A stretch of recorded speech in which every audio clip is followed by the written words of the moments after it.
Diane, I see you're in the military. I'm gonna leave at about 8:15. 8:15. Everyone gets through some of this first stuff here. I got a meeting in Nashville I'm gonna go to. Okay. It's supposed to be in Nashville at 9. You have to go with him? Yeah. You're being dropped off? Yeah. Here we are. Okay, we're going to get started since Bruce isn't here. The union meeting at the railroad. I'm sorry. The Board of Mayor and Aldermen is called to order for our May 20th meeting. Mayor Billy Paul Carneal will be late, and I will be filling in tonight until he gets here. Will you please stand for the pledge?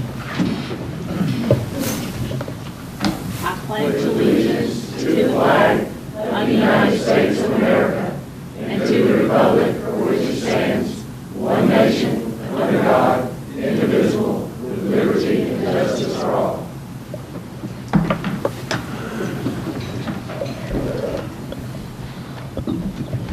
First tonight, I would like to call to the podium Miss Lisa Richter with the Springfield mock trial team. They have just gotten back from representing the state of Tennessee from Wisconsin. We are so proud of them. Miss Richter?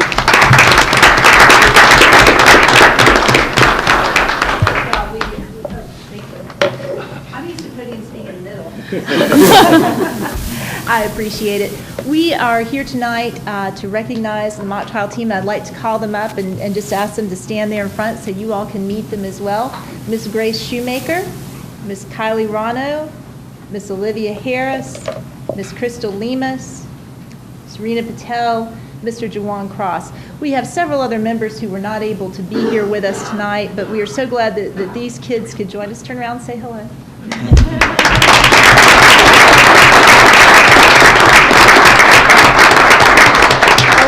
To tell you a little bit about what we did in Wisconsin and about how well these kids represented not only the state of Tennessee, not only Robertson County, but the city of Springfield. We were very privileged to win the state mock trial competition for the first time. Normally the competition is won by schools that are in much larger communities and with much more financial advantages than we are able to take advantage of. So we were playing against some excellent teams, excellent schools. We did a fabulous job, though. We were ably represented. We prepared to go to Madison. And one of the things that we were most concerned about was that we only had a month to prepare from the time that we won the state competition until it was time to travel to Madison. The team not only had to learn an entirely new problem that was very complex, we had to financially raise this money to go. We did receive some help from the Tennessee Bar Association, but we needed a lot more. And we have had some tremendous outpouring of support from across this community, but especially in Springfield. We were able to raise, I believe it was $14,000. And as a result of that, these kids were able to go to Madison. We were able to secure our own practice room, provide lunches, breakfasts. We were able to scrimmage against teams from across the country. And when the teams would come in to scrimmage with us, and these were teams from Oregon and Florida and Mississippi, Maine, Pennsylvania, when they came in, they all were a little intimidated because we were the only team there with our only practice room. So Tennessee created quite a splash on the mock trial team. I'm very proud of them, and I'm very proud of this community. Thank you all very much.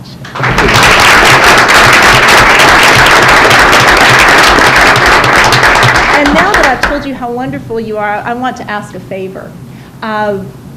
I would very much like to request that we have signage recognizing this team's accomplishments as state champions. We've done that for our football teams, which is wonderful. I think we need to do it for our academic teams as well. Yeah. I'd like to request one sign to be placed on Highway 41 coming into town, another on Highway 49. I would like them to be in the same locations that we have the signs for the football team, coming up from Greenbrier and then coming in from Pleasant View. So that's the request that I would like to make of the board tonight. Thank you so much. Thank you for representing Springfield, Robertson County, and the state of Tennessee. Y'all are awesome, and we applaud you. I'm sorry, one more thing. I forgot to recognize my co-coach and my teacher sponsor. I could not have done it without them. I'm so sorry. Miss Leslie Deem is our teacher sponsor from Springfield High School. She's sponsored high school mock trial and youth and government for years. She's been wonderful to work with. I appreciate her very much. And Marissa Combs also now practices primarily in Nashville. Will but y'all please stand up? Yeah, y'all stand up. Marissa's also been a member of the Robertson County Bar for a long time, and I really appreciate their help as well. Thank you. Thank you so much.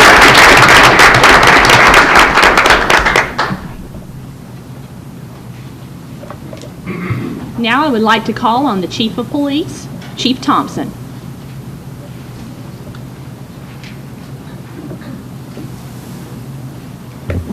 And Jeff, if you and Eli would, Elizabeth would please come forward too.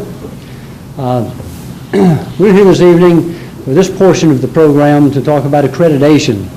The police department has been re-accredited, which means they were accredited previously. We're going through the accreditation process again. And some people say, well, what is the great value in that? Well, one of the values is you can ask anyone and say, well, tell me about your organization. Have you got a good police department?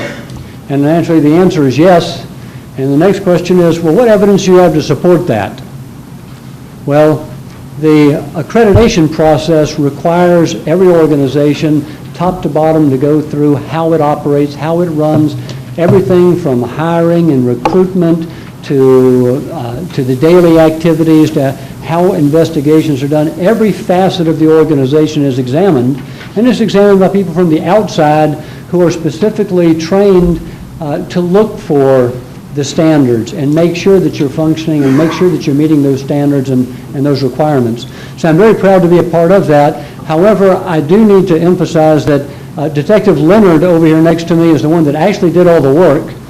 I just happen to be the one that stands in front of the microphone at the end of the day. But Detective Leonard is the one that really made this work. She took us through our initial accreditation, and she has spearheaded this, and we certainly would not have accomplished this without her guidance and her work. And also I want to thank her for that. And I'm going to introduce to you, this is Jeff Hughes. He is the chief at the Brentwood Police Department.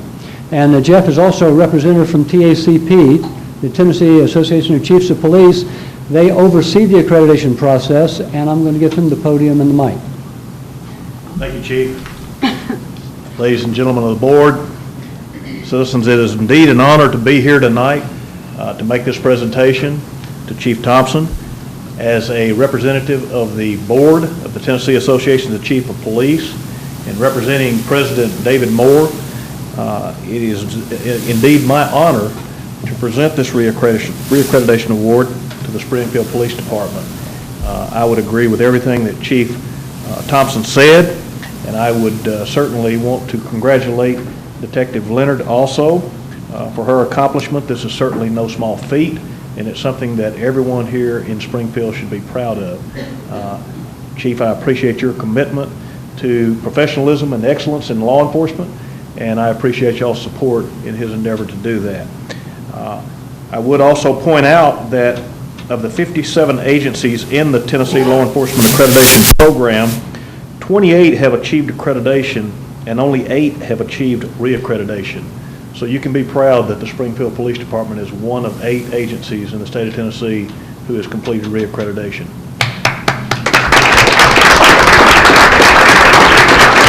Without further ado, I would like to present this certificate to the Springfield Police Department, Certificate of Meritorious Accreditation. Chief. Thank you. Yes, sir. Walk right here. Is that...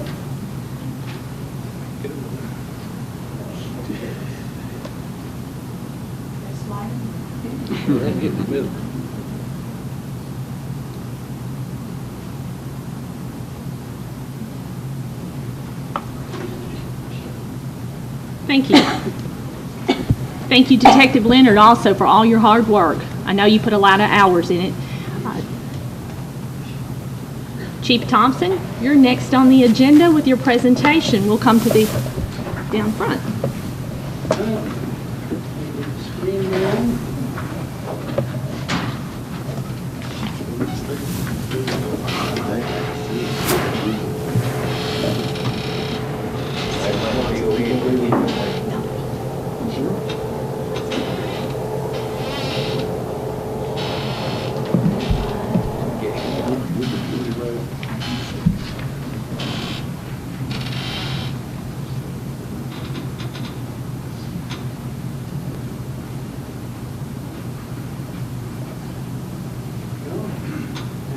we lower those lights? I'm just going to give you a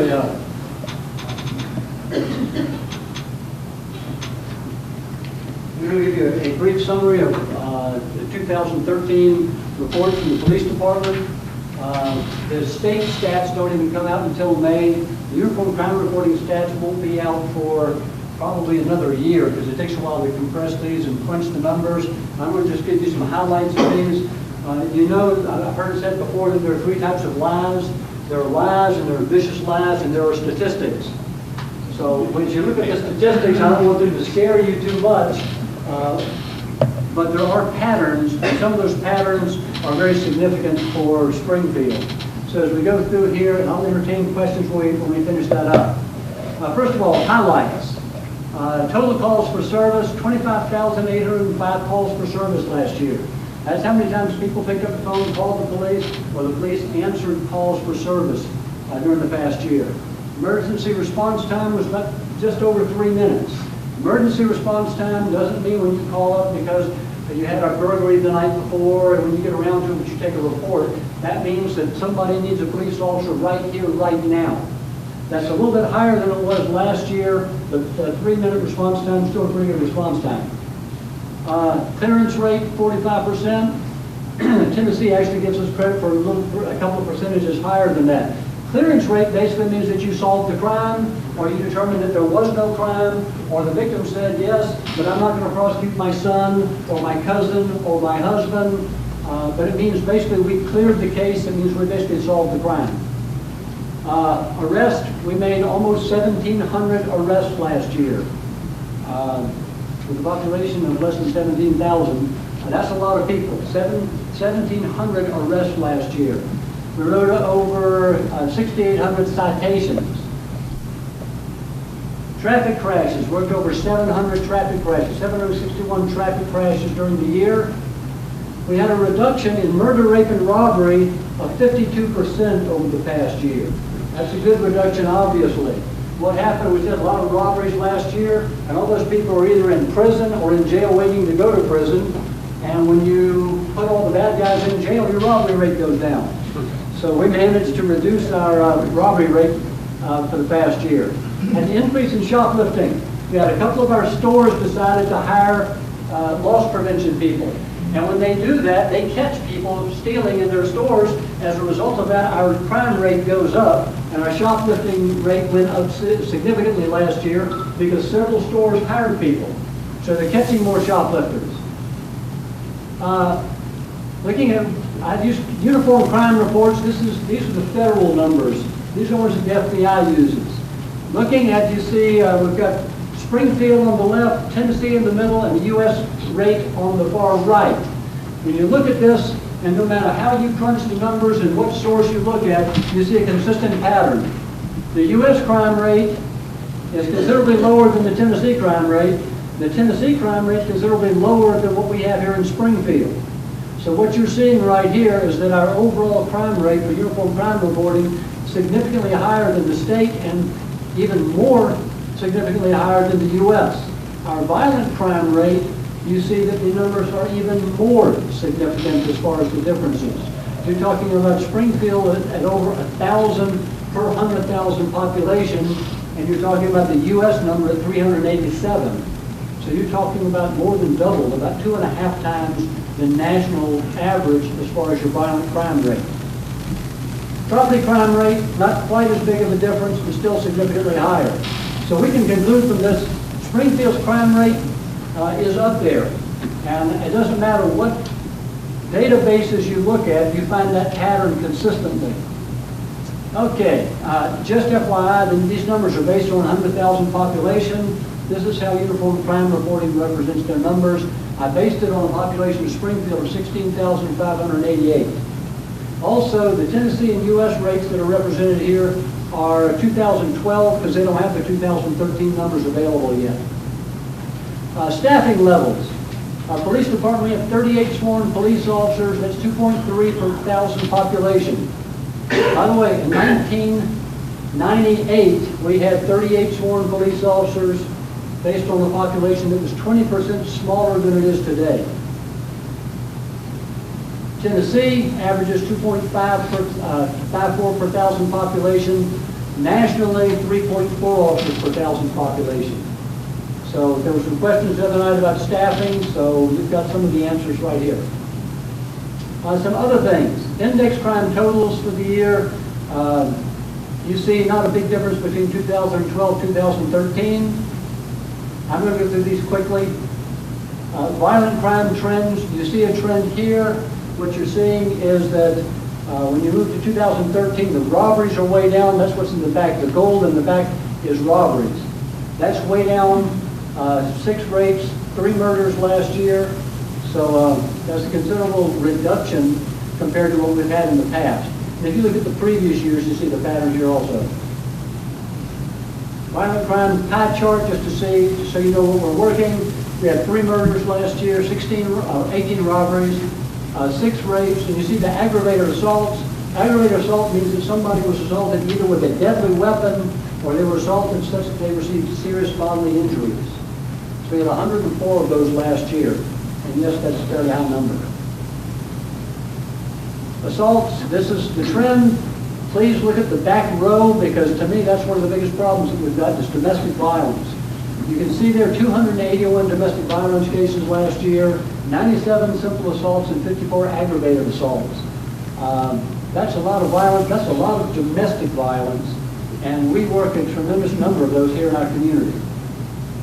Property crimes, this kind of gives you a look at it. You look at all the thefts combined, there are about 720, 100 burglaries, 31 auto thefts, 1 arson. Most of those numbers really aren't bad when you look at the comparisons with other cities and other places. You see that 321 shoplifting, we broke that out for you because there was a significant increase in that specific category last year, and we wanted you to see where it fits in here. Let's see, I've already done those. Auto theft actually remains at pretty reasonable levels. Most of those are people leaving their keys in their cars, joyriding, and we find the cars. Most of that's not professional auto theft. Clearance rates, you see typically hovering between 40 and 50%. We're actually about 47% for the past year. Those are good rates when it comes to clearing up and actually solving criminal cases. The national average and state averages are far, far lower than that. Arrests and citations, you see here, there's an inverse relationship between arrest and citations. When they're making a lot of arrests, they don't have as much time to write tickets. When they're writing a bunch of tickets, it means they're not making a lot of arrests. So if you compare like 2010 and 2013, you see how that works. That when you make 1,700 arrests, you don't have as much time for writing citations and writing tickets. So that's just a factor of manpower and staffing is how that works. And you see the number of juvenile arrests and the other things, you see what those trends are there. Adult arrest, 380 felonies, 19 misdemeanors. Juvenile crime statistics, we arrested 153 juveniles, 13 were felonies, 140 misdemeanors.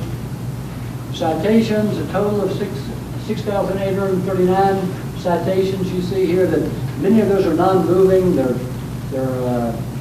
headlights out, people not carrying their license with them. Some of those are relatively minor, but you see over 2,000 moving violations. And crashes, there were over 700, there were 761 crashes. You see there was 1 fatal crash. 3 people died in that 1 crash. And then when you see the others, 109 hit and runs, 103 with personal injury, and 548 property crashes. Involving alcohol, when you look at this, the crash victims over to the right, you see there's 3 fatalities. We've also, you see a lot of other injuries that are related to alcohol specifically. And there is a strong correlation when it comes to fatalities and injuries and alcohol.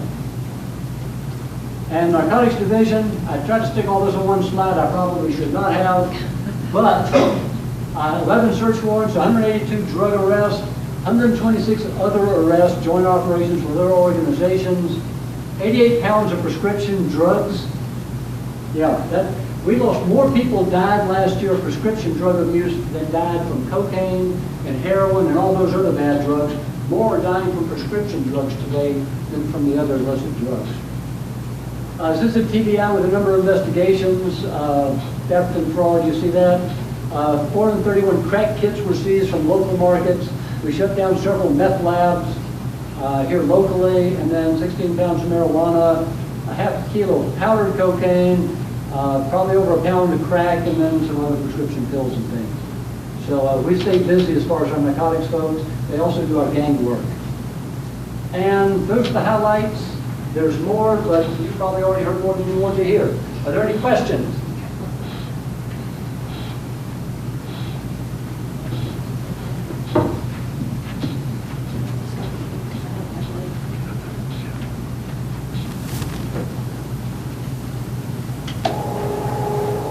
I guess a statement, Chief, it probably would help to have another power shift to sort of counteract some of your activities, right? We have there are a variety of strategies we can talk about. I figured that tonight you've got a long agenda and you don't want to spend too much time discussing that, but there are a number of strategies that we can do. First of all, staffing our current power shift and getting it up to speed would be a good thing. We've been short on staffing. Our biggest single loss of personnel is actually attrition. It's people that get better jobs to go somewhere else.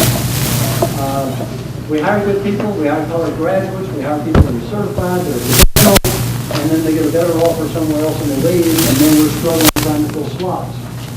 We also, I mentioned the other night, there are other factors. So funding the power shift, getting that up to speed is one of the things we can do. There's a lot that we don't do here as a police department, as a full-service police department. There are a lot of things we could be doing that we're not doing. I'll be glad to discuss those with you in more detail when we talk more about budget, but I didn't want to drag that on tonight. So, any other questions I can help with? We're good. Thank you. Mr. Mayor? All right, thank you very much. Madam Vice Mayor, appreciate your presiding. You're welcome. Chief, you can get me caught up on what I missed later. I appreciate it. Thank you. Had a 4-year-old granddaughter graduating from preschool or whatever tonight, and that kind of took priority. So. Had to be there. All right, we're ready for 2.3. Is that what you? No, the chamber. Okay, on the chamber report. All right, Margot.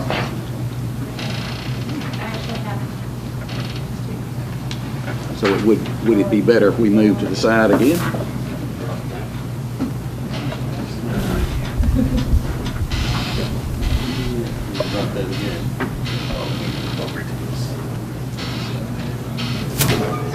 This is the PR question.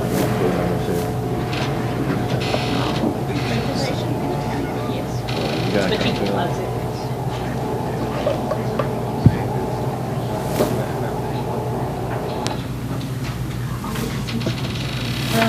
I have given each one of you a written copy of this report, so that for the audience, I'm going to get this up here. Just in background, I'm hoping that we can do this on a regular basis, maybe quarterly. I can bring you a report on what we're doing.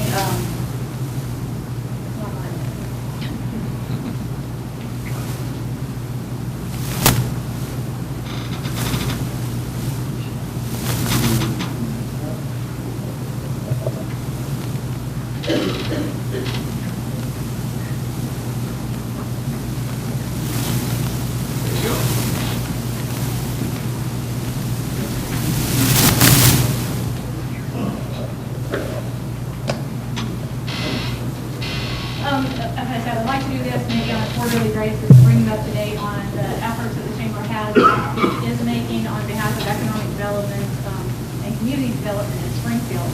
I wanted to start with this screen. The pie chart right on the top is where the Chamber's revenues come from. I think there's a lot of confusion about this because our Chamber has become a coalition of organizations from industrial boards to private investors to membership. And our chamber does a lot more than a traditional chamber does. In the last year, you'll see at the top that our membership revenues were about 27% of our revenue. We received another 31% in economic development payments from the Robertson County Economic Development Board, money that comes from the county share of the hotel motel tax. Realizing Robertson's Future, the public-private investors contributed 20% of our budget.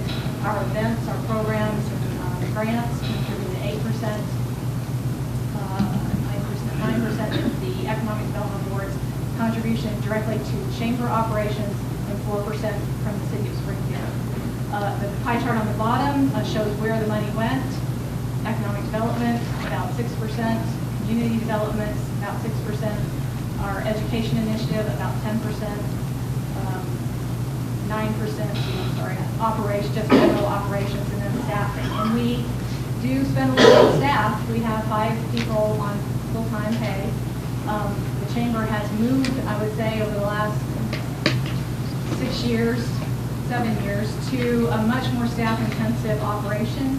And I think we're seeing that when Jordan and I go to chamber conventions and other volunteer organization meetings. That is a trend that's happening across the country. People do not have as much time to volunteer. Companies do not have as much time to let their employees volunteer. So the things that have been done where before they might have been entirely done by volunteers, they are being done by staff.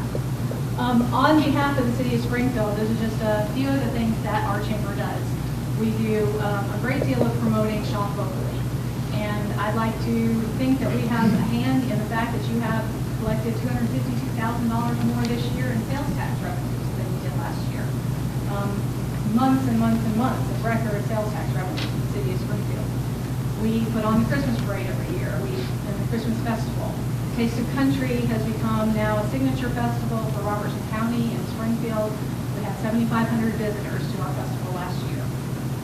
We have a lot of beautification efforts, from the historic downtown Springfield signage to graffiti removal operations to some recycling efforts.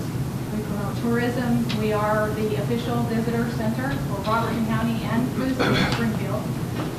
We are making strides in Main Street and downtown revitalization. We're working with our Main Street merchants to work on a brochure that will list all the Main Street merchants and maps of downtown, where parking is, that sort of thing. We operate the Retire Tennessee program, which is a partnership through the state of Tennessee that focuses on recruiting people who are looking to move out of northern areas like Chicago, New Jersey, Philadelphia, New York, and retire in places like Tennessee. There are 16 certified Retire Tennessee communities, and Robertson County is one of them. We find that we get a lot of interest from this effort. We get thousands of leads from this program. We have a group of realtors that work the leads and follow up with people and help them if they are interested in moving to the area. But Springfield is in a really, and Robertson County is in a really great position because of our proximity to Nashville. A lot of these folks want to move to a place that's close to Nashville. I went to Chicago to a show this year, and the folks, especially in the Chicago area, they're used to going into the city for restaurants, for entertainment, for sporting events, for education opportunities. They don't want to move to Center Hill because that's a long way for those things. They want to move to the area around Nashville where they can get in, they can have the advantage of living in a small town or in a rural environment and get into Nashville easily. Our education initiative has a very strong emphasis on the Springfield cluster of schools. One of the most successful programs that READY does is setting up the Springfield Middle School Adopt a Teacher program. Over 45 different businesses participated in that program in the last 2 years, spending time greeting students, working with teachers, just it runs the gamut of what they did. And I would say that if you ask anybody at Springfield Middle School, that has had a very important impact on that school. We take care of retail recruitment for the city. We take care of corporate recruitment. We have an existing industry program which just started this year, which has been very successful, and I've got some more information about that. And we also represent Springfield and Robertson County at the state and regional level. I'm on the board of Criminal Region Tomorrow. I'm on the Regional Transportation Authority. I attend those kind of meetings, talking about transportation issues, talking about growth issues on behalf of Springfield.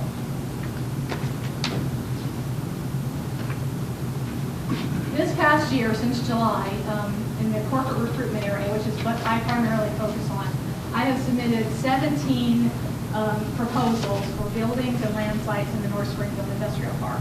The way this works is these kind of projects, companies and their site selectors contact the state of Tennessee or TVA, and sometimes the National Chamber, and say, we're looking for a building or we're looking for a green space. Here's what our specifications are. The folks at that level send that out to all of us local economic development folks, and then we submit information to them in response to that, letting them know if we have buildings or land that suits their needs. Those RFPs can be anywhere from a simple flyer that you send about a building to 30 and 40-page documents where they're asking for very detailed demographics, workforce information, tax information, property information, utility infrastructure, and crime statistics. So 17 RFPs were submitted since July for sites in the North Industrial Park. In August, we made a short list for one project, which would have gone into the CEI building up in the North Park. They came very close. Springfield was definitely at the top of their list. They could not come to terms with the property owner on price. We have several more projects just in the last 2 weeks that building has been a great fit for, and I'm very optimistic that several of those will make site visits to see that building. I also represented Springfield at the International Council of Shopping Center Conference in Nashville and Atlanta last year. Our business retention and expansion of existing industry program that I mentioned, Steve Sparks was hired in July. His salary and program expenses are paid all entirely by the Realizing Robertson's Future program, which Springfield is part of. He has to date completed 55 one-on-one interviews with existing businesses in the county, representing more than 9,000 employees.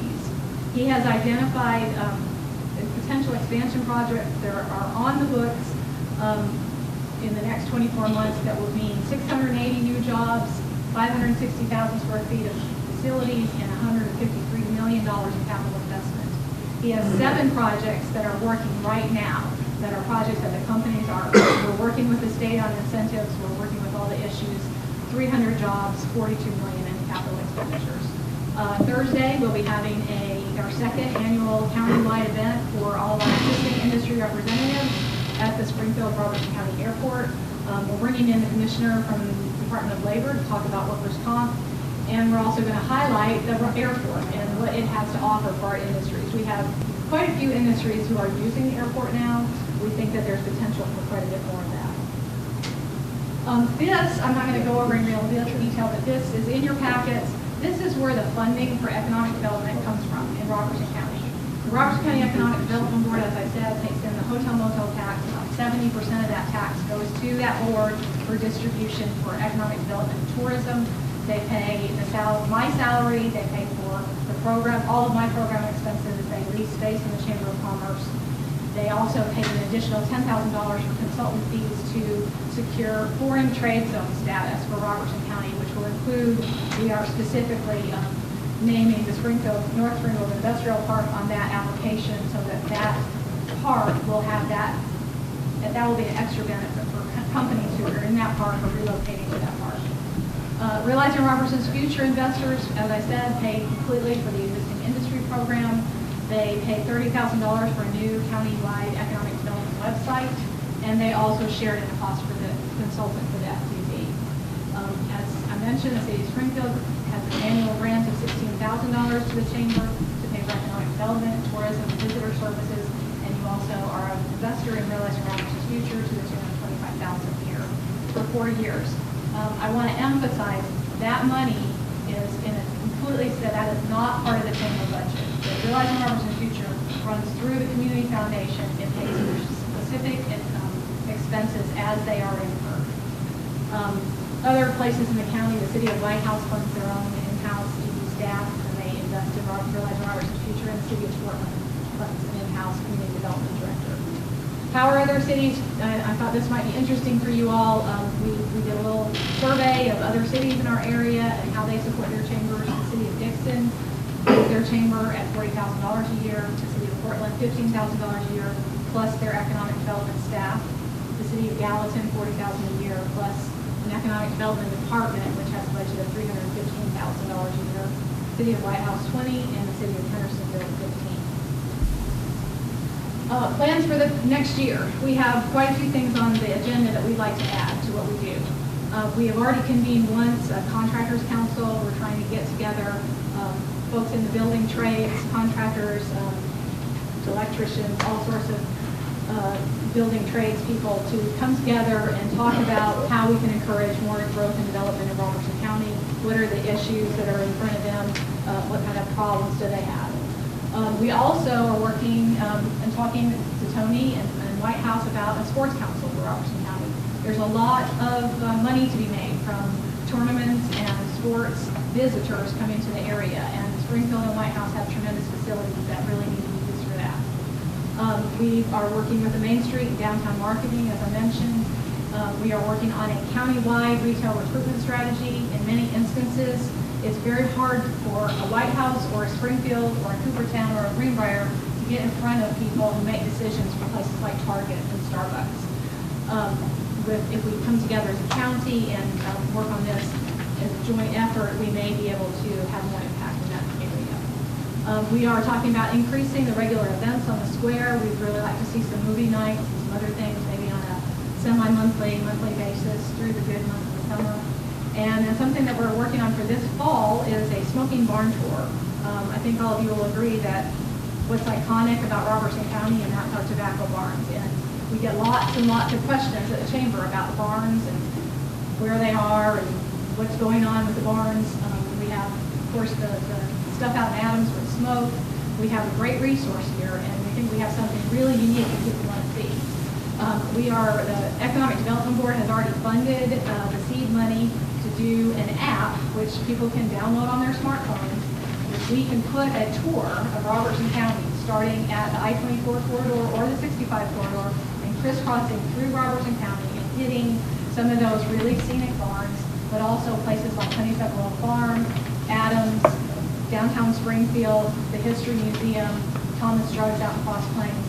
And so we're hoping to get this all together for September next year. The barns really at their peak, and specify one Saturday during September that will be the kickoff for the Smoking Barn Tour. And have events at all these places so that people can stop. But the tour will be available year-round. I think it could be really popular. We've got some really good feedback on that. We have a couple of websites and Twitter accounts. If you've not seen them and you're not following them, I would encourage you to. The Chamber has a Twitter account, RobCo Chamber. Our Economic Development Twitter account is Growing Robertson. Our Chamber website, which has been completely redone in the last couple of years, robertsonchamber.org, and our Economic Development website, which I mentioned earlier, growingrobertson.com. That website is really key to our efforts in economic development because many of these site selectors and companies are ruling out communities before we even know they're looking. They're on the web, they're looking up demographics, they're looking up tax incentives, they're looking up buildings, and we don't even know they're looking until they narrow it down. So we need to make sure that all the information that's available is out there, easily accessible, and in one place so that they can go to it and find Robertson County. And with that, I'll be glad to answer any questions. All right, let's see if there are questions from the board. Like that.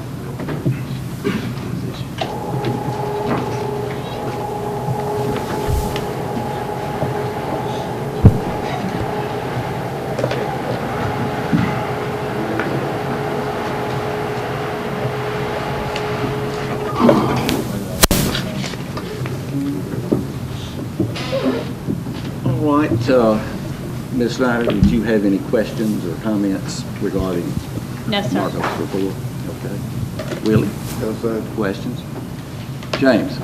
I want to commend you on the Contractors Council, because we have a lot of good contractors, and I think we need to share information. One of the things we're doing with that group, there is a young gentleman who has a startup company that actually got started through the Entrepreneur Center in Nashville, actually in Knoxville, through the Tennessee Entrepreneur efforts. He has a website that contractors can go and register, and cities can go and register. So the cities, it's no cost to the city, they put projects up there, and it's disseminated out to all these contractors. It's a great matching system, and these guys don't have to go through papers to find these bids. And they say that cities are saving money because lots more people know about their projects and they bid on them, so they're getting more bidders. One other thing, so somewhere down the line, maybe they will incorporate a vocational type of recruitment for our children who really not academic sound, but can go to vocational. And we are working with the Tennessee College for Applied Technology to try to expand those programs. Our industry is telling us they need people in welding.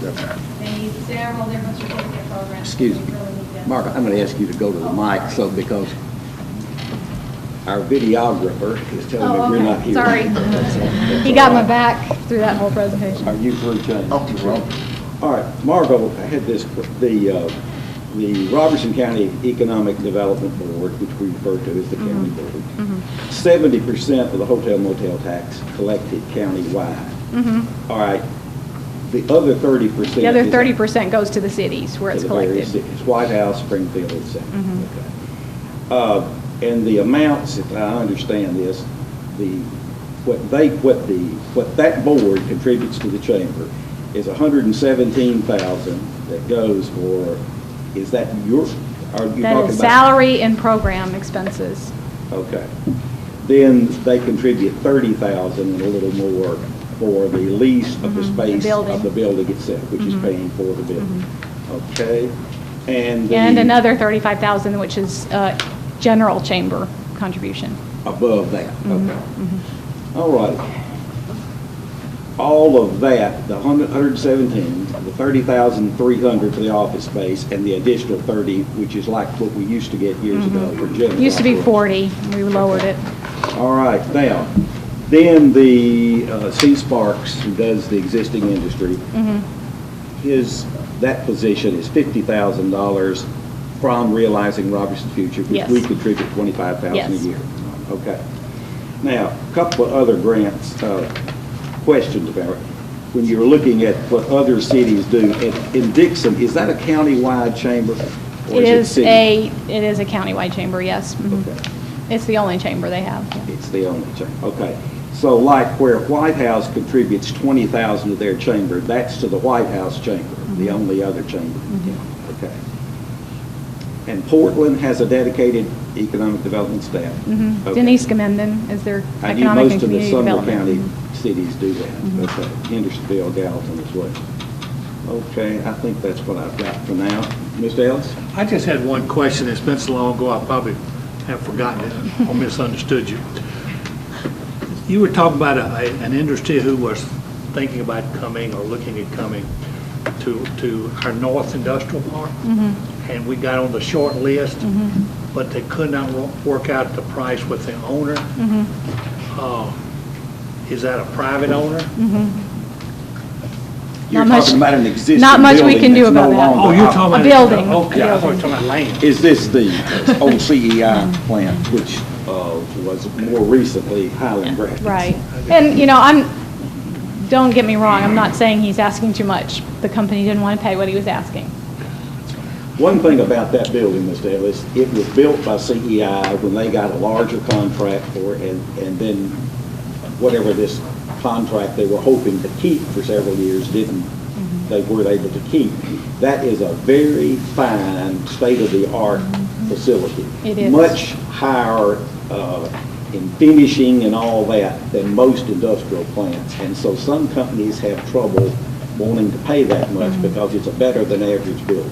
We have one of the prospects I was just mentioning from the last week, I think is really, it's actually a Japanese company, so I really think they're going to like that building, but they specifically needed that much office space. It has about 18,000 square feet of office space. It's a 120,000 square foot building.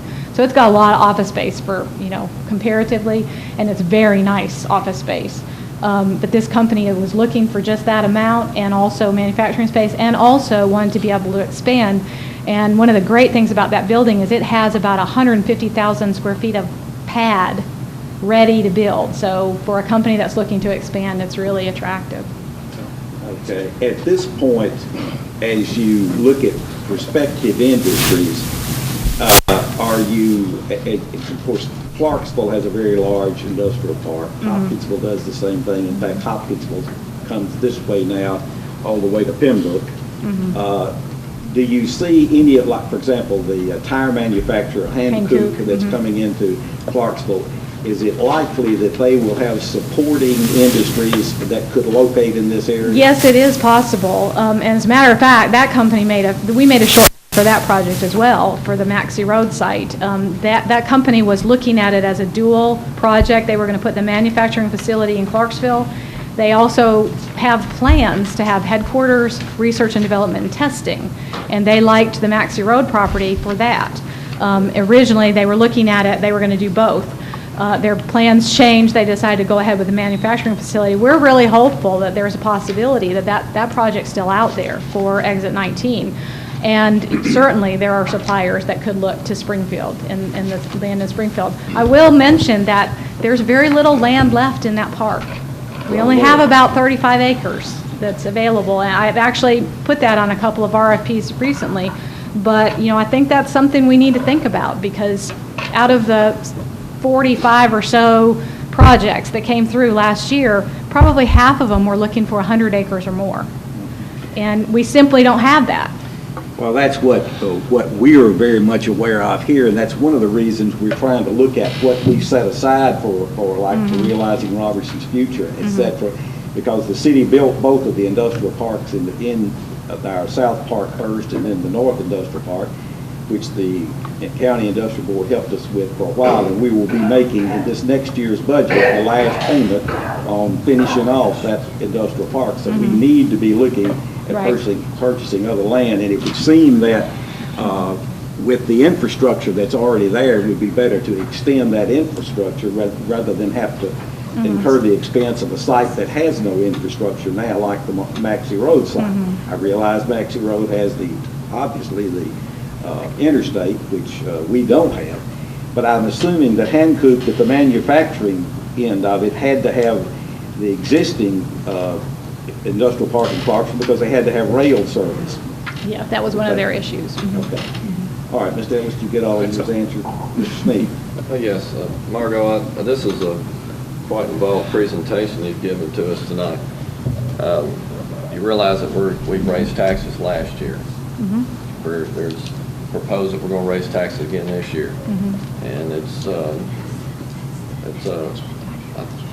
just a coincidence that you're putting on such a presentation when we've talked in other meetings that we may be cutting your budget this year.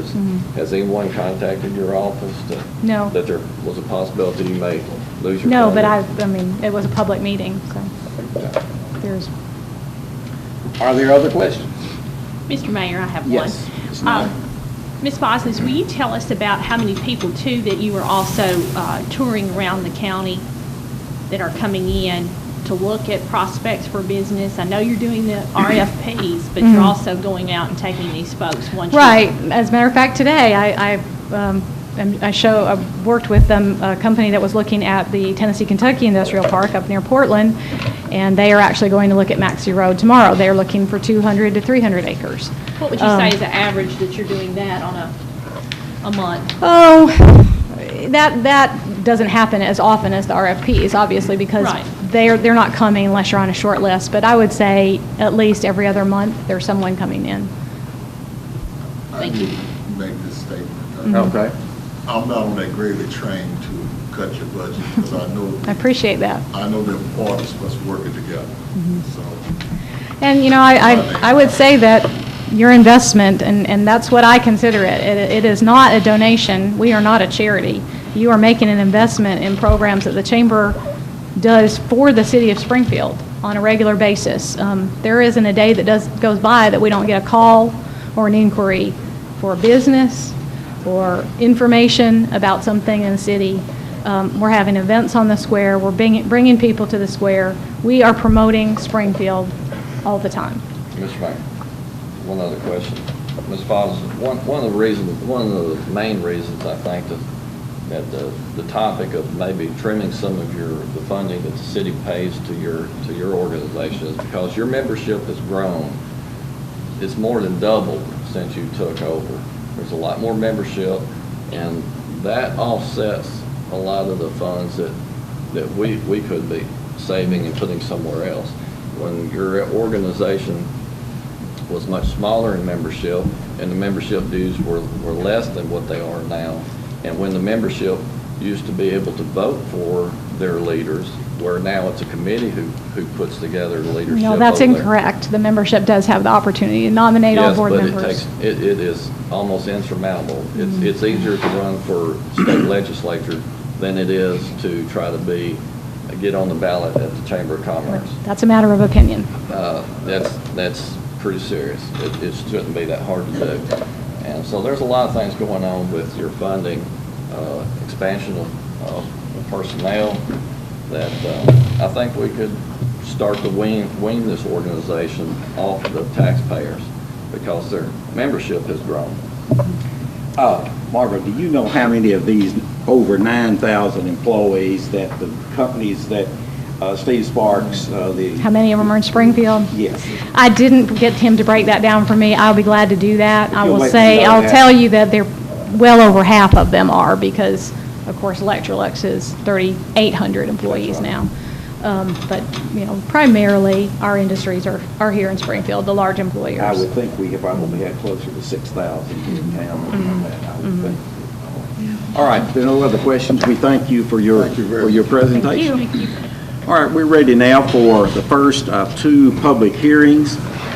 And I want to say, before we begin those, that I'm sorry I missed the celebration of what our outstanding mock trial team has done this year. And I appreciate so much you representing Springfield High School and this community and this county as effectively as you did. And when you won that state honor there in Nashville more than a month ago, that was truly an outstanding day for us. And we appreciate it so very much, and all of you deserve. I'm going to ask that everybody clap for you again. Thank you. All right. The first of these two public hearings concerns ordinance 14-05. Is there anyone here in the audience who wishes to make a comment regarding that ordinance? Anybody wishes to speak on that? Hearing none, we'll move to ordinance 14-06. Is there anyone who wishes to make a comment concerning that? That was the plumbing permits, etc. We'll conclude the public hearing, no one having wished to speak. We now have the approval of the minutes from the regular meeting of the Board of Aldermen held on March 18th. I believe that would be April, would it not? Or are we just doing the March one? I think is that a typo? Okay. It will be the April meeting, okay? So moved. Second? Second. Any discussion? If you favor the approval of the minutes, please say aye. Aye. Opposed, no. So ordered. We move now to the legislative portion of the agenda. We have a second reading first on ordinance 14-05. No one having spoken at the public hearing. Is there a motion? So moved. Second? Second. Now, any discussion? Mayor, we had some comment, Mr. Sneed made some comments at the last meeting, and we've gone ahead and looked this over. The intent of these ordinances is to address fees. It is not to establish plumbing permits. Those are established in the plumbing code. So what we did is we made a little more direct reference in these ordinances. So in this first one, what we're basically doing is eliminating the schedule of fees that breaks it down by fixture. And we're substituting now, and if you go to the amended version, which is labeled amended at the top, it's right behind the original version, and you'll see we have changed that wording. Plumbing permit required. Certain types of work as specified by the City of Springfield Plumbing Code, which involve the installation or modification of a building sewer system, shall require the owner or owner's agents to obtain a plumbing permit from the city prior to the commencement of the work. That's just a statement of fact. The owner or owner's agent shall make application for a plumbing permit on a form furnished by the city. The permit application shall be supplemented by any plans, specifications, or other information considered pertinent in the judgment of the director. That's the only thing that it says in that section. It had a list of fees in that section that's been eliminated. The following ordinance will have a flat fee for 3 types of plumbing inspections, or plumbing permits. So I'm respectfully requesting that the board consider amending this ordinance on second reading to the amended ordinance as presented. Mr. Sneed, you want to make that since you authored this, or are you not I'm looking at satisfied the with amended, amendment? yes, I'm looking at the amended ordinance. Well, there's not a motion on the floor, so can't discuss it yet. I'm not gonna make a motion to approve this. I'm gonna vote no. Okay. All right, is there a motion that the matter be considered? I'll make a motion that we consider the matter. Is there a second? Second.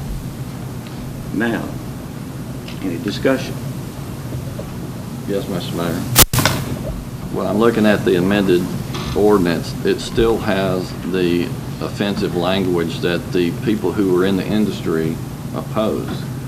I mean, it's if they make a repair, by the way it reads, they have to get a permit to make a repair, change a water heater, if they move a pipe or something like that. It's just too invasive on the people in the industry to make repairs. New construction, that's fine. We always had that. How many people have you talked to in regard to that? I'm talking to the people who own the plumbing supply businesses who talk to the individual contractors. Mr. James, have you heard any, do you find that this proposal is out of line with what you know about requirements in this area? Something to know anything about. No, I haven't heard any complaints. I wanted to make the point, we have a plumbing code. We're not changing the plumbing code. All we're doing is we have an ordinance in our sewer use ordinance that has a provision that in number 2, 118.3032, has behind it a list of itemized charges for every type of installation, whether it's a sink or shower, whatever, to get a plumbing permit. All we did was eliminate that schedule. We're just reiterating the fact that everybody knows you have a plumbing code that governs everything. The plumbing code indicates that anything covered by the code, you need a permit. We're not doing anything new. All we're doing is trying to eliminate a whole schedule of fees and replace them with a flat level fee that we have been requested to do by people in the development community. So you're simplifying that? We're simplifying that, and the next step is we're going to simplify it even further by substituting the individual schedule with 3 flat rates. All right. Is there other discussion on this matter? Mr. Mayor, the flat rate part's fine, but it's the part about any existing customer, any proposed modification to a customer's existing water system shall be performed with an approved permit. Any is the issue. Since it's being brought up again, we're looking Is a at... repair a modification? You go to fix a leak, is that a It says modification? any, there's words any and there's words shall, for any modification. I mean, how are you supposed to interpret that? All we are is stating the obvious. I mean, you have a code. All right, it's before you. Is there any further discussion? I think you're being a little persnickety, Mr. Sneed, on the any. Vote your preference, Mr. Cook. I think that would be in order, unless there's anything to add to this. Ready to vote? Please call the roll, Ms. Watson. Carneal. Wait a minute, You going to vote on the amendment? but nobody's offered one. Okay. Someone want to offer the amendment? Alderman Hubbard already. He did the motion on the item itself, not on the amendment. No, he did this the first time. Mine was to include the amended. Yes, the Okay, second time. all right. Mine was to Then it's include in the it. amended. Second It's time. showing in this. All right, that being the case, It's all inclusive. We're taking one vote, is that it? Yes, sir. One vote on the amendment. Okay, we're on the amendment right now. Or are we on the motion? My the way you motion was reworded to, it? my motion was to include the amendment, I think that's in order. and that Is it is in not? order. Yes. Okay, then the one vote's all we're talking about. What about Mr. Mayor? Mr. Balfour, I'm trying to find it. I can imagine it might take a little while, as confusing as this is. To make it very simple, while we're doing that, let's vote on the amendment, and then come back and vote again, and you vote on everything. I think Paul, you suggested the amendment, right? You suggest, so you gotta vote on the amendment and then back on the main Yeah, motion. we have to do that. That's what I thought you. Make a motion to approve the amendment. I think you have to move to amend first. All right. Whoever has made it, you want to let yours be the amendment? Yes, All right. to satisfy the argument. Ms. Snyder, you satisfied with that? Yes, sir. We're voting on the amendment. If you favor the amendment, vote aye. If you oppose, vote no. Mayor, was there a second? Yes. Yeah, I Ms. think- Snyder, she already had it. Carneal. Snyder. Aye. Mason. Hubbard. Aye. Ellis. Aye. Sneed. No. Passed 5-1. All right, now on the motion itself. Any further discussion on that? Call the roll. Snyder. Aye. Carneal. Aye. Hubbard. Aye. Sneed. No. Ellis. Aye. Mason. Aye. Passed 5-1. All right, thank you. Now we go to 2. This is ordinance 1406 on second reading. Paul, we got anything that you need to tell us about that one? Go ahead. I do, Mayor, thank you. Okay. On first read, I think really, the way we had that worded before, it was a little misleading in the fact that we had too many references to, it makes it look like we're establishing a plumbing code, which we're not, a plumbing code requirement, then that's not what we're doing. So if you go back to the amended version, which sits behind this, you're going to see it's much abbreviated.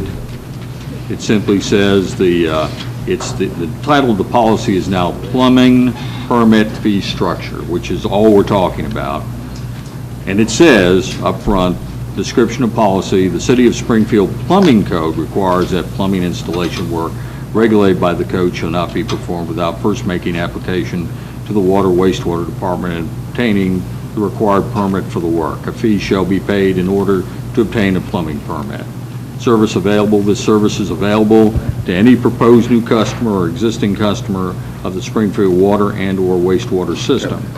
Conditions of service. The fee is paid when the application for the plumbing permit is submitted. Now, on these, we've got 3 classifications of fee. You've got the residential water, wastewater, which the last reading was $40. This is an average. We came up with 33. We hadn't raised the rates in 20 years. We rounded it to 35. The commercial rate at 100 and the industrial at 250 read the same as the last draft of the ordinance, and the other information remains the same. All right, so what are you looking for then to start with? I am recommending that the board, as we did with the first one, pass the amended version. So vote on the amendment, and then to vote on the, again. All right. Make a motion to amend. I second. Any discussion on the amendment? All right. Please call the roll on the amendment. Ellis. Aye. Hubbard. Aye. Snyder. Aye. Carneal. Aye. Mason. Passed 5. Did you say yay? Yeah. Passed 5-0. Make a note that Alderman Sneed has had to leave the meeting, and therefore there are 5 of us remaining. All right, now we're back on the main motion. Any discussion there? Got you all you need in the motion? No, we've got the amendment, but we don't have the regular. All right, on the regular motion itself, we've got to have a motion and a second. So moved. Second. For regular motion. All right, now any discussion? Call the roll, please. Carnell. Aye. Mason. Aye. Snyder. Aye. Ellis. Aye. Hubbard. Aye. Pass 5-0. All right, now we move to the second page. This ordinance 1407 is this is first reading. This adopts the annual budget and tax rate for the fiscal year beginning July 1st, running through June 30th of 2015. The law requires that this be read in its entirety. Are we ready for about 30 minutes of reading? I'll try to make it shorter. Okay. Eliminated about 3 pages of it. We have? Yep. Well, that's progress at least. So if you will go forward with that, please.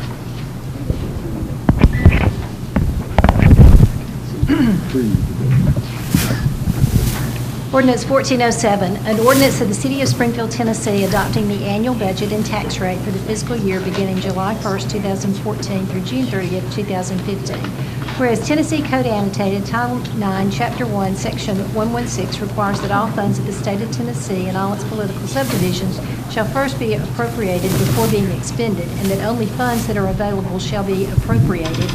And whereas the municipal budget law of 1982 requires that the governing body of each municipality adopt and operate under an annual budget ordinance, presenting a financial plan with at least the information required by that state statute, that no municipality may expend any monies regardless of the source except in accordance with the budget ordinance, and that the governing body shall not make any appropriation in excess of estimated available funds.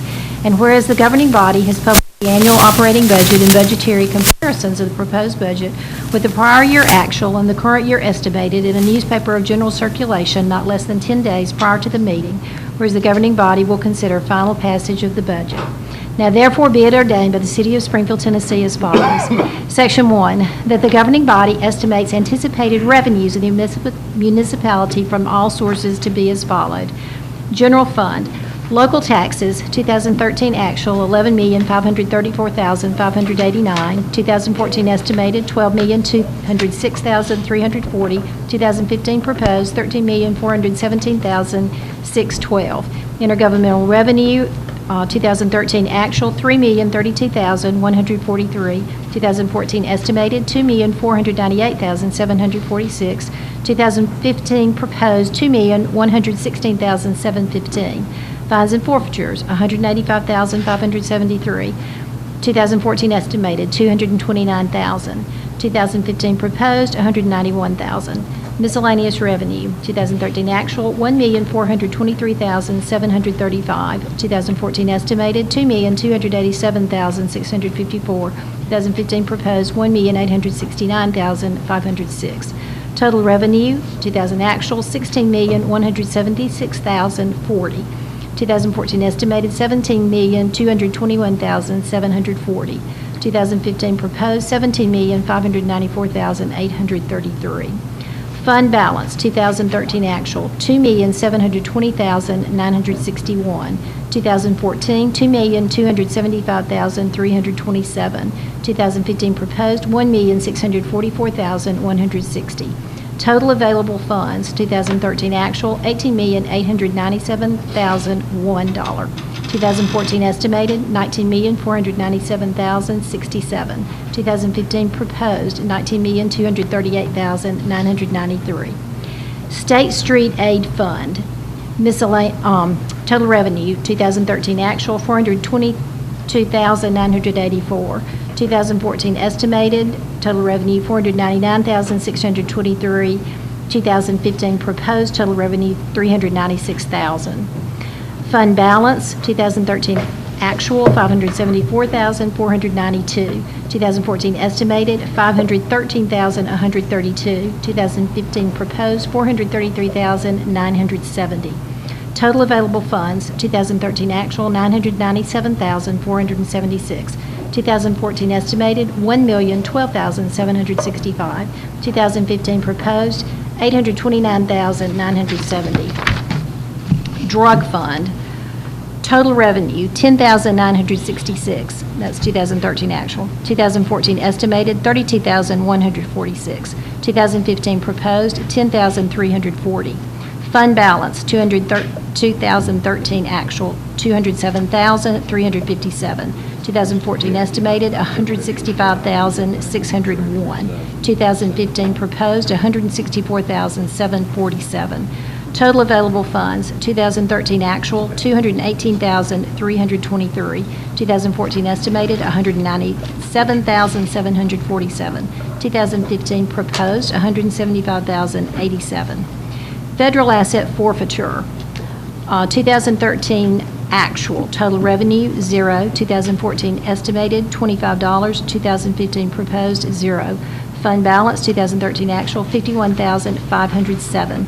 2014 estimated, $51,507. 2015 proposed, $51,532.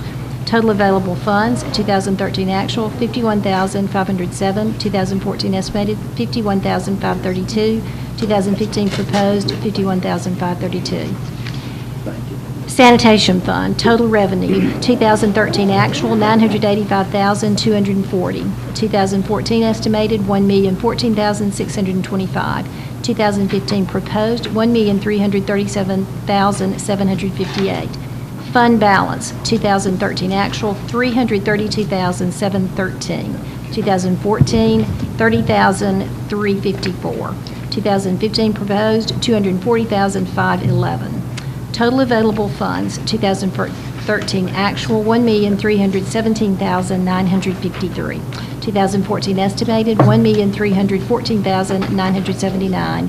2015 proposed, $1,578,269. Stormwater management, total revenue, 2013 actual, $388,262. Fiscal year 2014 estimated, $440,000. 2015 proposed, $387,350. Fund balance, 2013, $5,567. 2014, $318,157. 2015, $323,024. Total available funds, 2013, $393,829. 2014, $758,157. 2015, $710,374. Water fund, total revenue, 2013, $5,880,033. 2014, $6,501,252. 2015, $7,816,556. Fund balance, 2013 actual, $30,795. 2014, $218,229. 2015, $414,337. Total available funds, 2013, $5,910,828. 2014, $6,719,481. 2015, $8,230,893. Wastewater fund. Total revenue, 2013, $3,048,858. 2014, $4,011,287. 2015, $5,193,823. Fund balance, 2013, $1,916,789. 2014, $1,583,676. 2015, $1,540,691. Total available funds, 2013, $5,010,647. 2014, $5,594,963. 2015, $6,734,514. Natural gas fund. Total revenue, 2013, $10,039,218. 2014, $12,370,821. 2015, $12,605,622. Fund balance, 2013, $4,684,674. 2014, $4,557,566. 2015, $4,616,795. Total available funds, 2013, $14,723,892. 2014, $16,928,387. 2015, $17,222,000. $222,417. Electric fund, total revenue 2014, $27,877,768. 2014, $30,263,956. 2015, $31,534,914. Fund balance, $1,405,663. 2014, $3,022,427. 2015, $3,214,355. Total available funds, 2013, $29,283,431. 2014, $33,286,383. 2015, $34,749,269.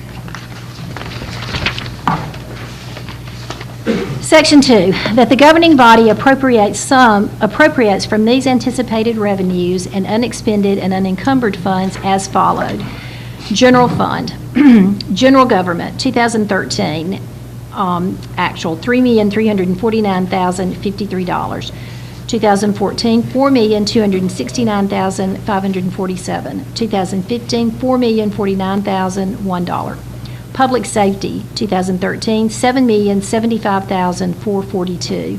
2014, $6,823,785. 2015, $6,645,626. Public works, 2013, $1,779,612.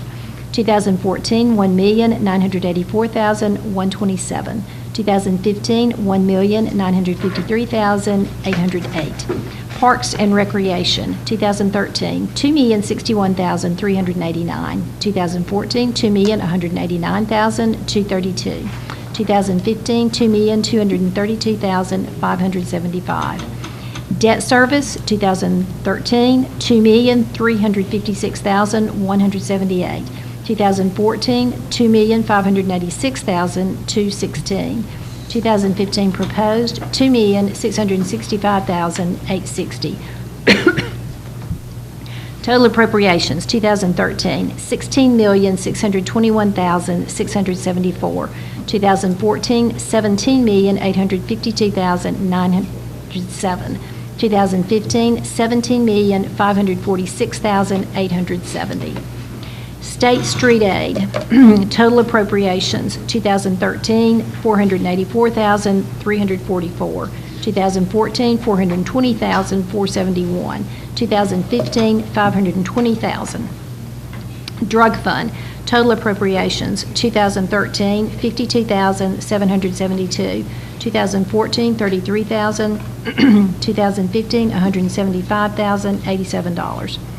Federal asset forfeiture, total appropriations, 213 actual, 0, 214 0, 2015, $51,532. Enterprise funds, 2013. Sanitation, $1,017,599. 2014, $1,074,468. 2015, $1,297,173. Stormwater management, 2013, $75,672. 2014, $435,133. 2015, $387,350. Wastewater, 2013, $3,426,971. 2014, $4,054,272. 2015, $5,193,823. Water, 2013, $5,692,599. 2014, $6,305,144.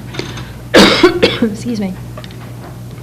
2015, $7,816,556. Okay, hold on. Could we say that you got hoarse and we couldn't continue? Possibly. We're close, we're close. Natural gas, $10,166,326. 2014, $12,311,592. 2015, $13,403,078. Electric, 2013, $26,261,004. 2014, $30,072,028.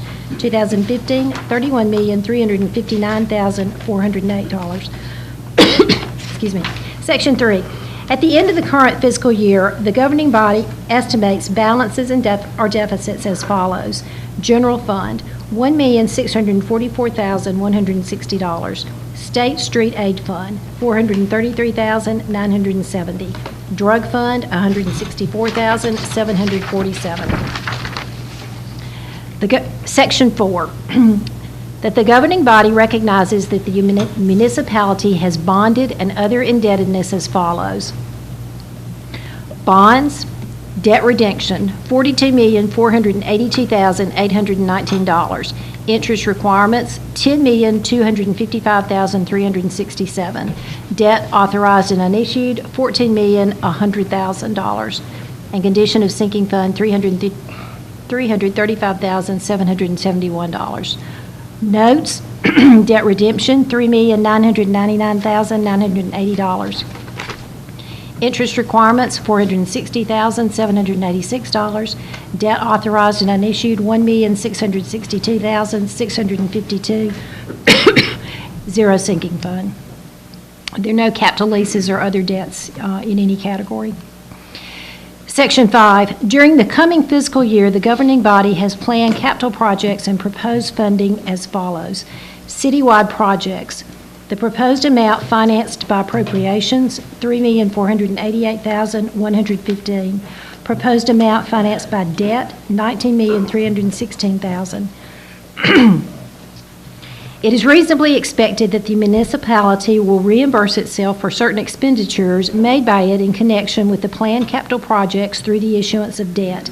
This ordinance shall be placed in the minutes of the governing body and shall be made available for inspection by the general public at the office of the governing body. This ordinance constitutes a declaration of official intent under Treasury Regulation Section 1.150-2. Section 6.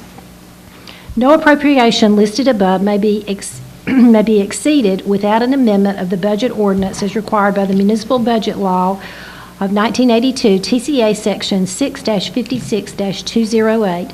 In addition, no appropriation may be made in excess of available funds except to provide for an additional emergency threatening the health, property, or lives of the inhabitants of the municipality as declared by a two-thirds vote of at least a quorum of the governing body in accord with Section 6-56-205 of the Tennessee Code annotated. Section 7. Money may be transferred from one appropriation to another in the same fund only by appropriate ordinance by the governing body, subject to such limitations and procedures as may described as allowed by Section 6-56-209 of Tennessee Code annotated. Any resulting transfers shall be reported to the governing body at its next regular meeting and entered into the minutes. Section 8. A detailed financial plan will be attached to this budget and become part of the budget ordinance. In addition, the published operating budget and budgetary comparisons shown by fund with beginning and ending fund balance and the number of full-time equivalent employees required by Section 6-56-206 Tennessee Code annotated will be attached. Section 9. If for any reason a budget ordinance is not adopted prior to the beginning of the next fiscal year, the appropriation in this budget ordinance shall become the appropriations for the next fiscal year until the adoption of the new budget ordinance in accordance with Section 6-56-210. Tennessee Code annotated, provided sufficient revenues are collected to support the continuing appropriations. Approval by the Director of the Division of Local Finance and the Comptroller of the Treasury for a continuation budget will be requested if any indebtedness is outstanding. Section 10, a property tax rate of $1.25 per $100 of assessed value on all real and personal property will be levied in a separate ordinance following receipt of the certified tax rate. This rate will require an increase above the tax neutral rate. All unencumbered balances of appropriations remaining at the end of the fiscal year shall lapse and revert to the respective fund balances.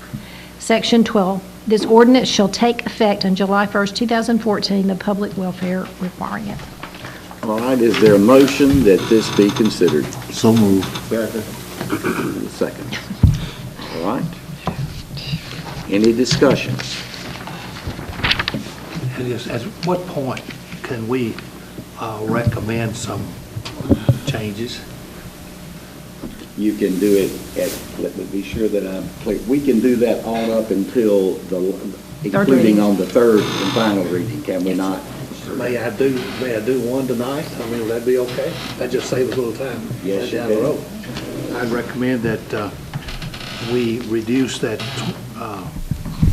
22-cent increase to 11, and I think there is some more that can be, addressed later on, and Mr. Nutting can explain some of that. One of it's the $90,000 that is in here that we're not going to have to spend. Because of the conveying the Highland Crest property to the Higher Education Okay. Commission. Yes. Do we may not do this till we vote on it, I don't know. And then the selling of the land, and then In the North Industrial Park that we have on the then agenda tonight. then 3 cents that I think maybe reappraisal. helped We us don't with. have to deal with it, that's right. So that would just be a good start. So you're amending that tax increase from 22 cents to 11? Yes, sir. All right, that's your proposed amendment. All right, you've made a motion. Is there a second? Is there a second? Second. Okay. Any discussion? Yes, sir. Mm-hmm. I was hoping I could save this, but I guess I have to put it out. Of my 19 budgets that I have participated in, this is probably one of the better budgets. And because there is a clash of two cultures, a culture of having a professional staff that has a vision, that has worked diligently to prepare a budget to propel us into greatness since we're in the Nashville metropolitan area, and a culture of some of us on this board who can't see that. And we really demonstrate bad leadership when we keep ourselves with an unbalanced budget, we keep ourselves living on a bare budget situation, we keep ourselves not looking at some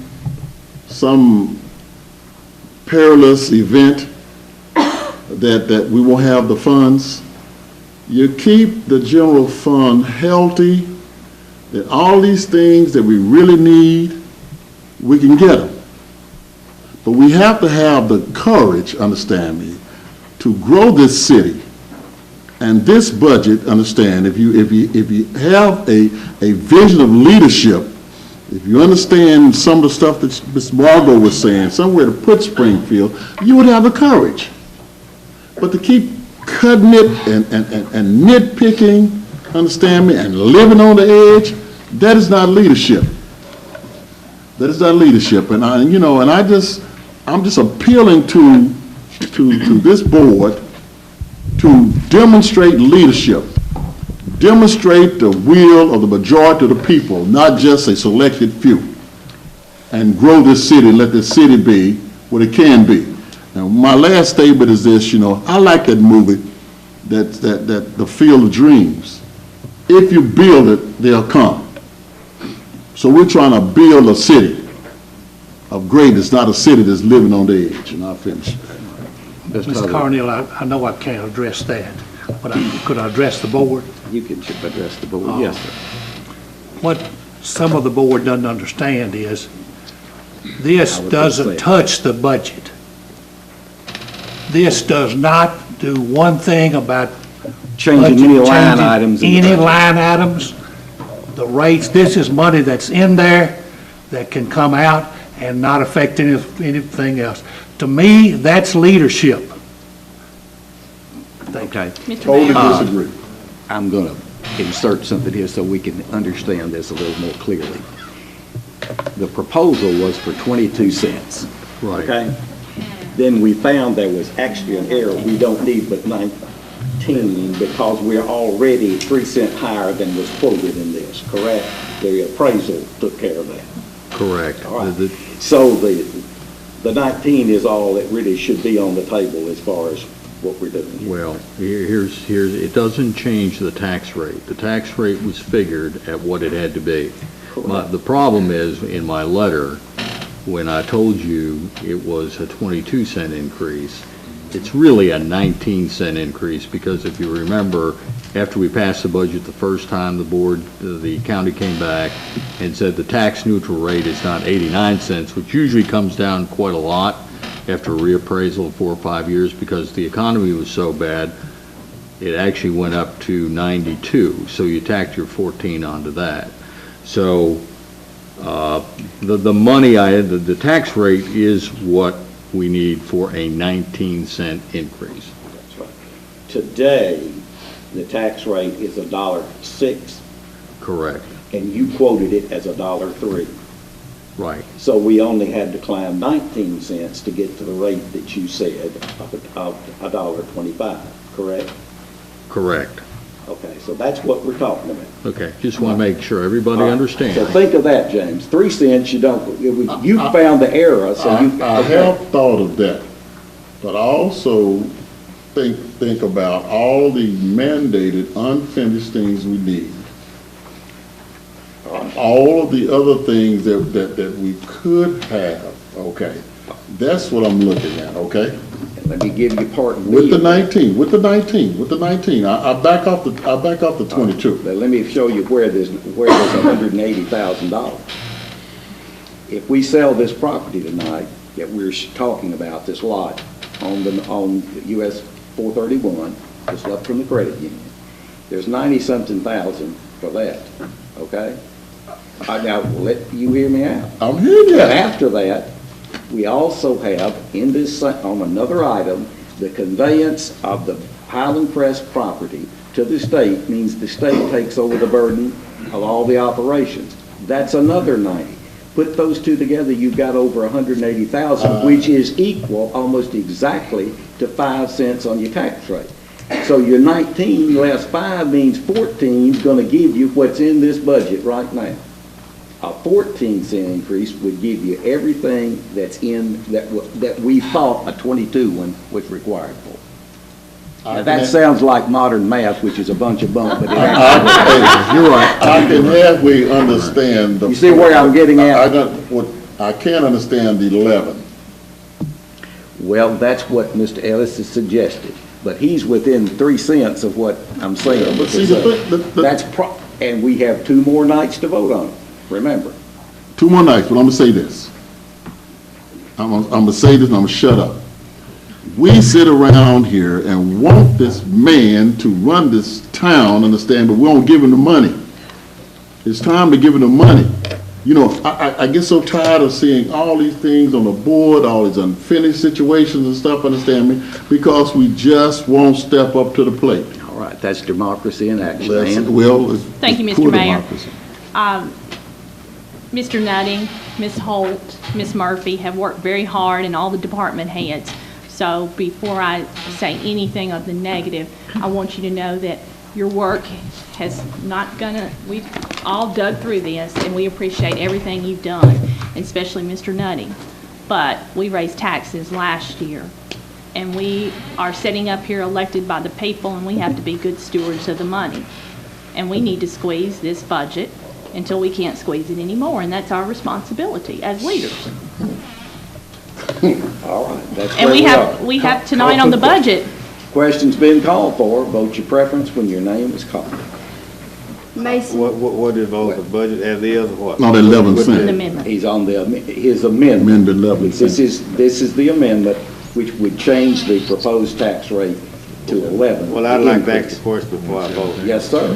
Mr. Nutt, is there any way that you can operate less than what you're asking for? Well, I mean, yeah, it's a broad. The short answer is yes, there is. Am I recommending to do that? No, I'm not. I want to be real clear. I think we're pretty close. I think we can knock something out. I think for the people out there that aren't listening, I think the board for many years has really I mean, you can't argue about the strategy. We've had modest budgets. We've built up fund reserves. We funded a lot of things for reserves, and over at least the period that I've been here, and actually a little longer than that, we have not had any tax rate increases at all. The only thing I'm going to say to that is, it probably would have been a little bit better move. We probably could have had a few more programs, and would have been, if we'd put relatively small tax increases every so many years. Same with water and sewer rates. But I understand what the philosophy of the board was, and it's really hard to argue against that. But we kind of all know that following that strategy, which I think was obviously you're operating in what you think is the best interest of the citizens, and certainly did not put tax rate increases on the citizens for a very long period of time. And I regret that we have, once we've gone through the reserves, and we will not even have the $2 million that we said we should have a reserve for. This is the first year that I've been here. This is our 19th budget I prepared, and every budget I prepared, we had reserves that we could use. We can't do it this time because we don't have enough in reserve to maintain the minimum fund balance that you established as a policy. So, the tax rate was $1.25. With Alderman Ellis's recommendation, it's $1.17. Yes, it was proposed at $1.25, which was the exact rate. And now Alderman Ellis wants to make it $1.17. I fully agree with the other options as far as the Highland Crest College campus. That was only in there just to make sure that we were covered. I also agree with $95,000 or whatever we get, whatever that settlement is, but it's pretty close. Don't have an argument there. That's 5 cents. So you're down to $1.20. Right, that's about 4.5 cents, 5 cents, down to around $1.20. And I think, as far if you're asking me for a recommendation, that's where I would hope we would be. You are hoping we would be at $1.20, and what Mr. Ellis is proposing would be at $1.17. Yeah. So what we're talking about is what Mr. Nutting is saying now as a minimum budget. Minimum tax rate would be $1.20. Mr. Ellis is saying $1.17 with this amendment. So that's how close we are. That's better than we usually deal with. That's how close we are. I understand and I support. I voted for tax increases when they weren't too popular, and we have increased them the last 2 years. Of course, prior to that, this city had no tax increases. The last one was in 1988. We went from 1988 to the 2013 budget without increasing. I'm hearing your argument. But now this is 3 in a row. Sir, you could work better with $1.20 and propel us into where we need to be. That's my question to you. The point is, his $1.20 is equal to the $1.25 that was in there. That's the point in terms of revenue. But I did want to make sure, that everybody understands what we're doing here, so you fully understand what's going on. Call the question again, sir. That's fine with me. We're back on the amendment. If you favor the amendment, which would make the increase in taxes 11 cents, vote aye when your name is called. If you're opposed, vote no. Mason, No. Ellis. Aye. Sneed, No. Carneal, Aye. Hubbard, No. Snyder. Aye. Tied 3-3, which calls for a fail vote. Okay, it failed. All righty. Now, we've got ordinance 1408 on first reading. This changes the rates for the water system. And this has been being a first reading. What do you have? Excuse me, went ahead too far. The amendment failed. Now we're back on the budget as a whole. Now we're back to the Main motion. Main motion. is to approve the budget As presented. as presented with the larger tax side. Remember, it can be amended. Later. Every reading, a budget can be amended. Okay, so we're back on that. Hubbard, Aye. Snyder, No. Carneal, No. Sneed, No. Ellis, No. Mason. What, this the budget as The is? As is. budget with the hike, the larger hike in it. Mason Aye. failed 2-4. Okay. So we're back to So it's back to the drawing board with the budget. Mr. Mayor. They gotta have another. That's what you get when we're 3 cents apart and can't agree. You get nothing. So that's where we are. Mr. Mayor.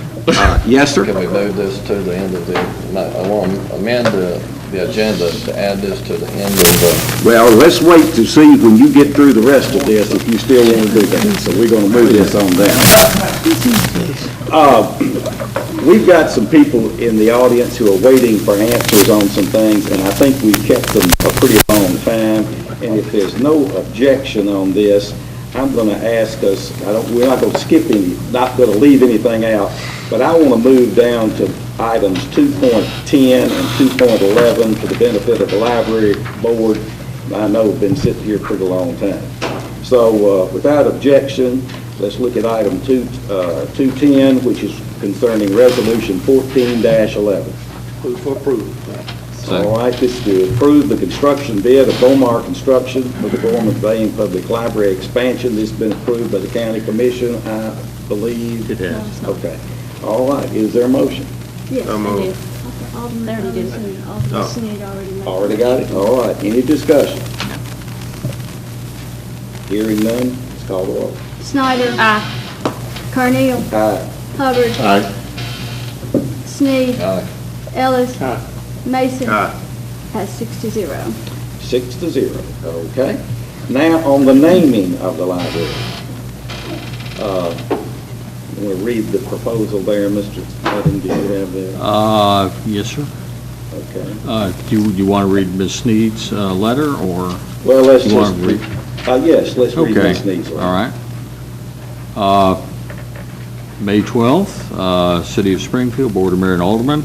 At our board meeting on May 9th, 2014, a possible name change for the public library was discussed. Although many people have helped us reach our goal in obtaining the funding for the renovation and expansion of the library, we owe a great deal to the Stokes Brown Foundation. We have been approached by the members of the board's directors to consider changing the name of the library from the Gorin McBain Public Library to the Stokes Brown Public Library. We are already planning to name certain rooms and areas for persons and companies that have generously contributed, and also provide commemorative plaques to recognize contributors. After much discussion, we voted to place the request to change the name to you for your consideration, recognizing, of course, that although we are the board of directors for the library, the building and land itself belongs to the citizens of Springfield and Robertson County, and that you, as their elected officials, should be the ones to propose and accept any name change. Thank you for consideration. And Mayor, it's my understanding that the county commission did vote last night to change the name to the Stokes Brown Public Library. All right, is there a motion? that So this- moved. All right, is there a second? Second. Any discussion? Mr. Carnell, Yes, sir. I remember Mr. Brown, and he was somewhat of a private person. I think if he gave any money to the Gore McBain Library, he gave it because that's what he wanted to do, not that he thought he may have his name placed in its honor. I can't see that. I can tell you from talking to his daughter that the family would like for that to happen. And he also wanted it to stay where it was in that location too and be expanded. That's my answer to that. Okay. And I have talked with her in the last month. Okay. Okay. All right, we have a motion and a second. Any other discussion? Please call the roll. Carneal. Aye. Snyder. Aye. Mason. Aye. Hubbard. Aye. Ellis. Sneed. Aye. Has 6-0. All right, got those out of the way.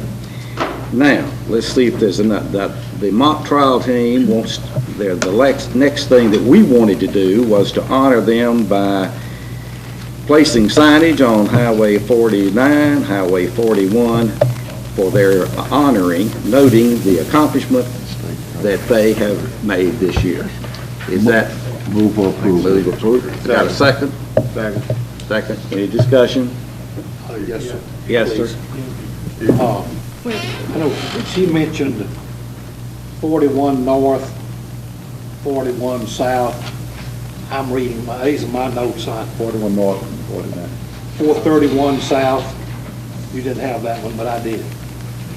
I think it ought to be on all of the entrances. 49 west. Oh, you want it on all the entrances? That'd be 41, 431, all. Where the welcome signs are. Yeah. Put them where the, well, I don't know. Put them everywhere. You all don't have any objection to that, do you? It's not that many more locations. We've got to have state approval. Yes, so. We understand that. Okay. But thank you for that reminder. We can, okay. Put your golf course lines on the street. Well, I believe they'll do this. If they'll let us do football teams and all, I bet they'll let us do this too. And some others that I've seen, some locations. All right, we have a motion and a second. Any discussion on that now? Let's call the roll. Ellis. Aye.